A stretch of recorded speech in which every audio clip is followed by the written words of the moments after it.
નમસ્કાર. TAT secondary તેમજ TAT higher secondary મેન્સની તૈયારી કરતા એસ્પિરન્ટ્સ મિત્રો, સ્વાગત છે તમારું આપણી પોતાની યુટ્યુબ ચેનલ વિદ્યાસંકુલ ગુજરાતીમાં. આજે આપણે મોક ટેસ્ટ 3નું ડિસ્કશન કરવાના છે, જેની અંદર 3 નિબંધો છે, એક પત્રલેખન છે, એક ચર્ચાપત્ર છે અને 2 ગદ્યખંડના સંક્ષેપીકરણ છે. મિત્રો, અત્યાર સુધી આપણી ચેનલ પર મોક ટેસ્ટ 1-2 મુકાઈ ગયા છે, જે જીપીએસસી 2026ના હતા. આજે આપણે સીસીઈ જે છેલ્લા લેવાની છે 2024ની અંદર, એના આપણે પેપરમાંથી સોલ્યુશન જોવાના છે. ચર્ચાપત્ર ખૂબ અગત્યનો છે, તો એક વખત જોઈ લેવું. ચાલો મિત્રો, આપણે શરૂ કરીએ, વધારે સમય નહીં બગાડીએ. લખીશું કોમેન્ટની અંદર #એજેસર અને આગળ વધીશું. આની પહેલાના 2 મોક ટેસ્ટ તમે નથી જોયા તો ડિસ્ક્રિપ્શનની અંદર લિંક આપેલી છે, ત્યાંથી તમે જોઈ શકો છો. ચાલો મિત્રો, હવે આપણે આગળ વધીએ. હવે આજે આપણે જોવાના છે નિબંધ લેખન સેક્શન 1ની અંદર કોઈ પણ રાષ્ટ્રનું નિર્માણ તેના વર્ગખંડમાં આકાર લે છે. આ સીસીઈ 2024માં પૂછાયેલો નિબંધ છે. બરાબર, 2023ની અંદર આપણી ટાટ થઈ ગઈ હતી, નહીંતર આપણને આ પૂછી શકાય એવું હતું. તો શું ખબર અત્યારે પૂછે? ચાલો આપણે જોઈએ. કોઈ પણ રાષ્ટ્રની પ્રગતિ, સમૃદ્ધિ અને ભવિષ્યનો આધાર તેના ભૌતિક સંસાધનો કે લશ્કરી તાકાત પર એટલો નથી હોતો જેટલો તેના નાગરિકના ચારિત્ર્ય અને બૌદ્ધિક ક્ષમતા પર હોય છે. આ નાગરિકોનું ઘડતરનું પવિત્ર કાર્ય દેશના વર્ગખંડોમાં થાય છે. આપણને ખ્યાલ છે, પ્રિલિમ્સમાં તમે વાંચ્યું હશે કે કોઠારી કમિશને પણ ખૂબ સાચું જ કહ્યું છે કે ભારતનું ભાગ્ય તેના વર્ગખંડોમાં ઘડાઈ રહ્યું છે. શાળાનો એક નાનો વર્ગખંડ એ માત્ર 4 દિવાલો અને બ્લેકબોર્ડ નથી, પરંતુ એક એવું કારખાનું છે જ્યાં દેશના ભવિષ્યના વૈજ્ઞાનિકો, શિક્ષકો, ડોક્ટરો, નેતાઓ અને આદર્શ નાગરિકોનું નિર્માણ થાય છે. મિત્રો, આગળ જોઈએ તો વર્ગખંડમાં વિદ્યાર્થીઓ માત્ર પુસ્તકીય જ્ઞાન નથી મેળવતા, પરંતુ જીવનના મૂલ્યો જેવા કે શિસ્ત, સમાનતા, દેશભક્તિ અને સમરસતા સાથે સાથે સહકારની ભાવના પણ શીખે છે. દેશના જુદા જુદા વર્ગો, જ્ઞાતિઓ અને આર્થિક સ્તરમાંથી આવતા બાળકો જ્યારે એક જ વર્ગખંડમાં એક સાથે બેસીને શિક્ષણ મેળવે છે, ત્યારે રાષ્ટ્રીય એકતાના સાચા બીજ રોપાય છે. મિત્રો, આપણે કેટલા પણ નિબંધ જોઈશું, એના વિડીયોઝ જોઈશું, પણ જ્યાં સુધી હું તમને ટિપ્સ આપી દઉં કે જ્યાં સુધી તમે જાતે લખવાની પ્રેક્ટિસ નહીં કરો, ત્યાં સુધી બધું વેસ્ટેજ જ છે. બરાબર, વાંચવાથી યાદ નહીં રહે, એને લખવું પડશે. લખશો તો લખાશે, ને લખાશે તો ગુણ મળશે. આ યાદ રાખજો. આગળ જોઈએ તો એક સક્ષમ અને આદર્શ શિક્ષક બાળકના મનમાં રહેલી જિજ્ઞાસા વૃત્તિને જગાડીને તેને સકારાત્મક દિશા આપે છે. જો વર્ગખંડનું વાતાવરણ જીવંત, સંસ્કારયુક્ત અને જ્ઞાનવર્ધક હશે, તો તેમાંથી બહાર આવતી પેઢી રાષ્ટ્રના વિકાસમાં અમૂલ્ય યોગદાન આપશે. અંતે, આજનું ગુણવત્તાસભર શિક્ષણ આવતીકાલના સશક્ત રાષ્ટ્રની ગેરંટી છે. જો આપણા વર્ગખંડો નબળા, રૂઢિચુસ્ત કે સુવિધા વિનાના હશે, તો રાષ્ટ્રનું ભવિષ્ય પણ અંધકારમય બની શકે છે. તેથી જ રાષ્ટ્ર નિર્માણના મહાયજ્ઞમાં વર્ગખંડોને આધુનિક, નૈતિક અને સર્જનાત્મક બનાવવા એ સમયની સૌથી મોટી માંગ છે. વર્ગખંડમાં કંડારેલું નૈતિક ચારિત્ર્ય જ અંતે રાષ્ટ્રના નવનિર્માણનો પાયો બને છે. મિત્રો, આ હતો આપણો નિબંધ 1. હવે આપણે શરૂ કરીએ નિબંધ 2. એ પણ સીસીઈ 2024માં પૂછાયેલો નિબંધ છે. અને હજુ સુધી તમે વિડીયોને લાઈક નથી કર્યો મિત્રો, તો ફટાફટ લાઈક કરો અને એક કોમેન્ટ આપો #એજેસર. ચાલો આપણે શરૂ કરીએ આપણો નવો નિબંધ. કુપોષણ એક સળગતી સમસ્યા. 21મી સદીમાં ભારત જ્યારે વૈશ્વિક સ્તરે આર્થિક અને તકનીકી ક્ષેત્રે હરણફાળ ભરી રહ્યું છે, ત્યારે કુપોષણ એ દેશની આંતરિક પ્રગતિને કોરી ખાતી એક ગંભીર અને સળગતી સમસ્યા તરીકે ઊભી છે. કુપોષણ એટલે કે શરીર માટે જરૂરી એવા પૌષ્ટિક તત્વોની ઉણપ અથવા અસંતુલન. આ સમસ્યા માત્ર વ્યક્તિના સ્વાસ્થ્ય પૂરતી સીમિત નથી, પરંતુ તે સમગ્ર રાષ્ટ્રના માનવ સંસાધન વિકાસને એટલે કે હ્યુમન રિસોર્સિસ ડેવલપમેન્ટને રેઝિસ્ટ કરે છે, અવરોધે છે. ખાસ કરીને સગર્ભા સ્ત્રીઓ, ધાત્રી માતાઓ અને 5 વર્ષથી નાના બાળકોમાં આ સમસ્યા ભયાનક સ્વરૂપે જોવા મળે છે. આગળ જોઈએ તો કુપોષણના જે મુખ્ય કારણો છે એની અંદર ગરીબી, અજ્ઞાનતા, પૌષ્ટિક આહારનો અભાવ, અસ્વચ્છતા અને આરોગ્ય વિષયક સુવિધાઓની અછતોનો સમાવેશ થાય છે. મિત્રો આગળ જોઈએ તો જે બાળકના શરૂઆતના દિવસોમાં એને પોષણ નથી મળતું, તેનો શારીરિક અને માનસિક વિકાસ છે એ રૂંધાઈ જાય છે, જેને કારણે ભવિષ્યમાં તેની કાર્યક્ષમતાઓ ઘટે છે.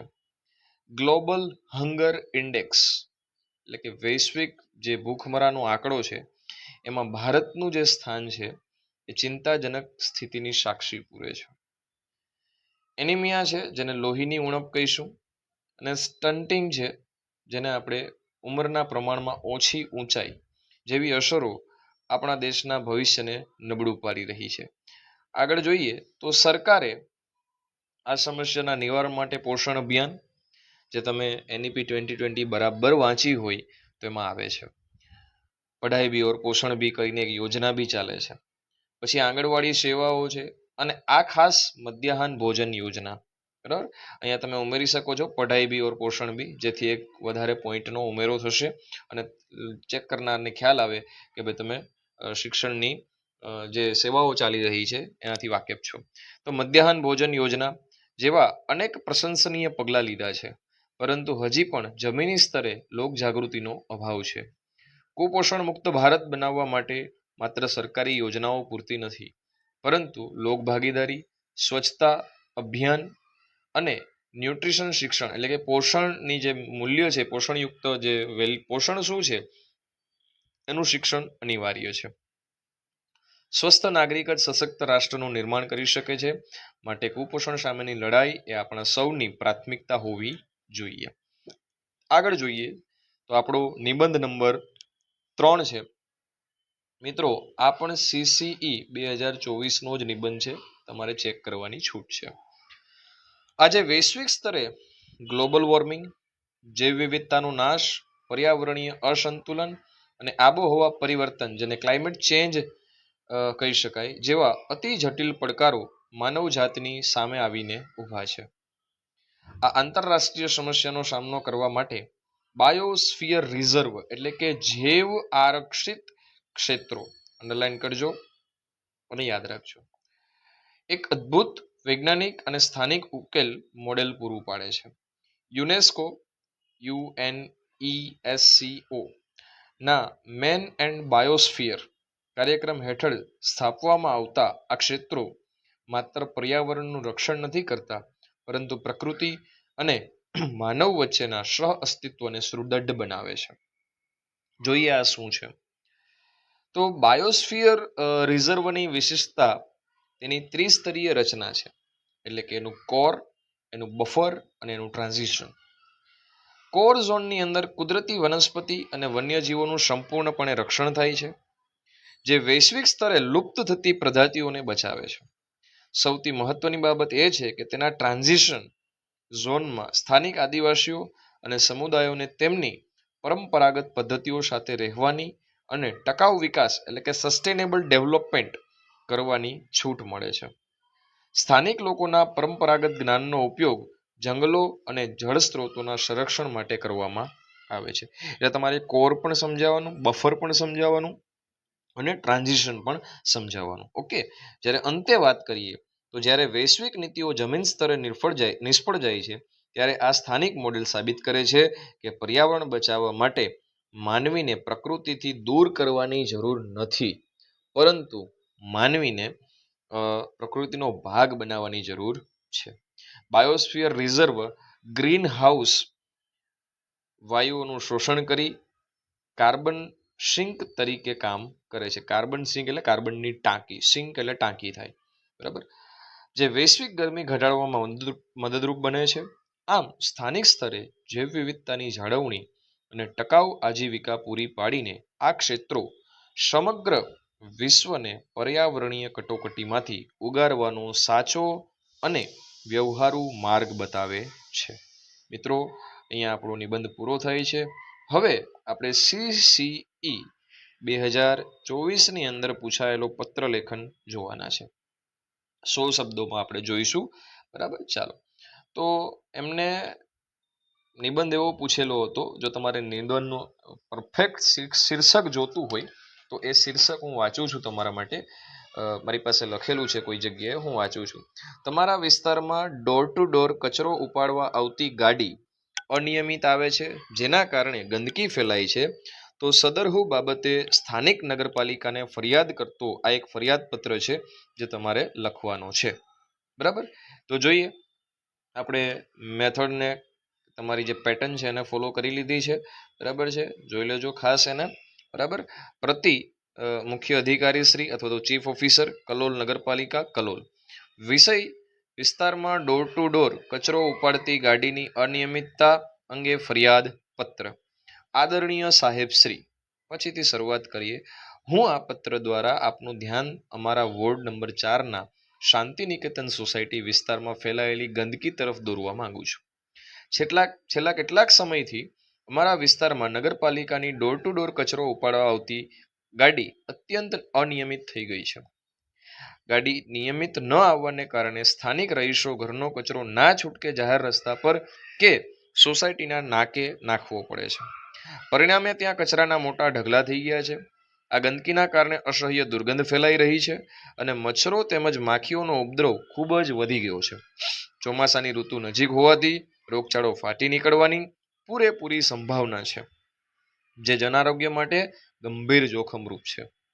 તો નમ્ર વિનંતી છે કે આપ આ બાબતની ગંભીરતાને સમજીને કચરો ઉપાડવાની ગાડી નિયમિત રૂપે રોજ આવે તેવી કડક વ્યવસ્થા ગોઠવો અને જમા થયેલ કચરાનો તાત્કાલિક નિકાલ કરો. આપનો વિશ્વાસુ અબક કખગ મજા આવે એ. બરાબર મિત્રો, હાલ ચોમાસું ચાલી રહ્યું છે તો મને લાગે છે કે આને આપણે આઈએમપીની કેટેગરીમાં મૂકી શકીએ. વોર્ડ નંબર 4 વગેરે બાબતો જરા અહીંયા ખાસ ધ્યાને દોરવા જેવી છે. બરાબર છે, માળખું ખાસ જોઈ લેવું. હવે આપણે એક ચર્ચાપત્રની ચર્ચા કરીએ મિત્રો. ચર્ચાપત્ર આશરે 150 શબ્દોમાં છે. હું ચર્ચાપત્ર કઈ રીતના સીસીઈમાં પૂછાણો છે એક વખત તમારા માટે એનું હેડિંગ વાંચું છું, પ્રશ્ન વાંચું છું. જો શું લખેલું હતું કે જાહેર માર્ગો ઉપર રખડતા ઢોરની સમસ્યા દૂર કરવાના તંત્રના પ્રયાસો કેટલા અસરકારક સાબિત થયા છે તે બાબત કેન્દ્રમાં રાખીને અબક વર્તમાન પત્રના તંત્રીને આશરે 150 શબ્દોમાં, એટલે કે આપણે 150 શબ્દો, એ લોકોને 200 શબ્દો હોય છે, આપણે 150 શબ્દ રાખીએ, એક ચર્ચાપત્ર તમારે લખવાનો હતો સીસીઈમાં જે પરીક્ષા હતી 2024માં એમાં. તો જોઈએ, માળખું ખાસ જોઈ લઈએ આપણે. બરાબર, અબક છે, મેં સીધું સરનામું લખ્યું છે. સરનામું હરોળ 1, હરોળ 2, પંક્તિ 1, પંક્તિ 2, શહેર, પછી તમે તારીખ લખો. બરાબર છે, જે દિવસે તમારી 19 જુલાઈ 2026. પછી જે પ્રતિ તંત્રીશ્રી, જો એમાં અબક વર્તમાન પત્ર એવું લખેલું હતું સ્પેશિયલી કે અબક વર્તમાન પત્રના તંત્રીને, તેમ છતાં મેં અહીંયા આપણા માટે ગુજરાત સમાચાર દૈનિક પત્ર લીધું છે. એની જગ્યાએ તમે પ્રશ્નને અનુસરો તો આ નહીં આવે, સીધું અબક વર્તમાન પત્ર આવશે. બરાબર, અહેમદાબાદ અહીંયા ગાંધીનગર છે, ખાસ જોવું મિસમેચ ના થાય. હા, ચાલો, થાય તો પણ કોઈ ઇસ્યુ નથી, કારણ કે એનો બહુ કોઈ ખાસ મહત્વ નથી. પ્રેષણ હોવું જોઈએ, પ્રેષણના માર્ક નથી. વિષય છે જાહેર માર્ગો પર રખડતા ઢોરની સમસ્યા અંગેનું ચર્ચાપત્ર જનતાના વિચાર વિભાગમાં પ્રગટ કરવા બાબત. માનનીય તંત્રી શ્રી, આપના લોકપ્રિય અને પ્રતિષ્ઠિત દૈનિક પત્રના જનતાના વિચાર વિભાગમાં જાહેર હિત માટે નીચે મુજબનું ચર્ચાપત્ર પ્રકાશિત કરવા નમ્ર વિનંતી છે. આ પત્રનો મુખ્ય હેતુ વહીવટી તંત્રના પ્રયાસોની વાસ્તવિકતા ઉજાગર કરવાનો છે. બિડાણની અંદર ચર્ચાપત્ર, આપનો વિશ્વાસુ ફલાણો ઢીકણો. બરાબર, હવે આપણે શરૂ કરીએ. શીર્ષક રખડતા ઢોરનો ત્રાસ, તંત્રના દંડનીય પ્રયાસો કેટલા અસરકારક. જોઈએ, આજે ગુજરાતના નાના મોટા તમામ શહેરોમાં જાહેર માર્ગો ઉપર રખડતા ઢોરની સમસ્યા એક વિકરાળ સ્વરૂપ ધારણ કરી ચૂકી છે. અવારનવાર રખડતા પશુઓની અડફેટે આવવાથી નિર્દોષ નાગરિકો જીવ ગુમાવી રહ્યા છે અથવા અપંગ બની રહ્યા છે. હાઈકોર્ટની ફટકાર બાદ સ્થાનિક વહીવટી તંત્ર અને મહાનગરપાલિકાઓ દ્વારા કાગળ પર અનેક મોટા દાવાઓ કરવામાં આવે છે, પરંતુ જમીની હકીકત તદ્દન અલગ છે. તંત્ર દ્વારા ઢોર પકડવાની જે કામગીરી, માલિકો સામે ગુના નોંધવા કે કે પશુઓને ટેગિંગ કરવાની કામગીરી માત્ર થોડા દિવસોની ઝુંબેશ પૂરતી જ સીમિત રહી છે. જેવી ઝુંબેશ પૂરી થાય કે પશુઓ ફરીથી રસ્તા પર આવી જાય છે. તંત્રની ઢોરવાડાની વ્યવસ્થાઓ પણ અપૂરતી અને ભ્રષ્ટાચારથી ખદબદતી જોવા મળે છે. અસરકારક અને પ્રભાવશાળી શબ્દો છે મિત્રો, ધ્યાન રાખજો આમાં ખાસ. પશુપાલકો રાજકીય ઓથ અથવા સામાન્ય દંડ ભરીને પશુઓને છોડાવી જાય છે. રાજકીય ઓથ, લાગવગ્યા. આગળ વધીએ. જો ખરેખર આ સમસ્યાનો કાયમી ઉકેલ લાવવો હોય તો માત્ર હંગામી કડકાઈ નહીં, પરંતુ પશુપાલકો માટે શહેરની બહાર અલગ કેટલ ઝોન, પ્રાણી વિસ્તાર, કેટલ ઝોનનું ગુજરાતી થાય પ્રાણી વિસ્તાર, બનાવવા પડે. વહીવટી તંત્રના પ્રયાસો ત્યાં સુધી બેઅસર સાબિત થશે જ્યાં સુધી સીસીટીવી આધારિત દેખરેખ અને માલિકો સામે બિનજામીનપાત્ર ગુના જેવી કડક કાનૂની અને કાયમી કાર્યવાહી કરવામાં ન આવે. જનતા ક્યાં સુધી તંત્રની નિષ્ક્રિયતાનો ભોગ બનતી રહેશે? મિત્રો, અહીંયા પૂર્ણ થાય છે એક જાગૃત નાગરિક અબ ક. બરાબર, ચાલો, ખૂબ સરસ ચર્ચાપત્ર હતું આ. હવે આપણે જોઈએ સંક્ષેપીકરણ. મિત્રો, સંક્ષેપીકરણમાં મૂળ ફકરો તમને આપેલો છે અને એની સાથે સાથે એનું સંક્ષેપીકરણ પણ અહીંયા બતાવવામાં આવેલું છે. એઝ પર અવર પેટર્ન આપણે આખો ફકરો અને એનું સંક્ષેપીકરણ વાંચતા નથી, એટલા માટે કે આપણે ઘણા બધા લેક્ચર સંક્ષેપીકરણના આઈ થિંક 4-5 લેક્ચર લીધા છે. તો તમે એક વખત તેને જોઈ લેજો. સાથે સાથે કોમેન્ટ બાકી છે ઘણા મિત્રોની, આ દેખાઈ રહ્યું છે. ચાલો ફટાફટ કોમેન્ટ આપો. અને નીચે એક બીજો પણ ફકરો આપેલો છે, આ તમારો મૂળ ફકરો છે, બરાબર, અને એનું સંક્ષેપીકરણ નીચે સેક્શનમાં આપેલું છે. હું અહીંયા સ્કીપ કરું છું, તમે જોઈ શકો છો. બરાબર, આની પીડીએફ 24 અવર્સ પછી તમને ટેલિગ્રામમાં મળી જશે.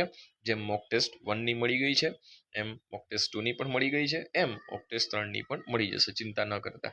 બરાબર, સાથે સાથે સમાસ, અલંકાર, આ બધા જ ટાટ હાયર સેકન્ડરી વાળાએ તો તૈયાર કરી લીધા હશે.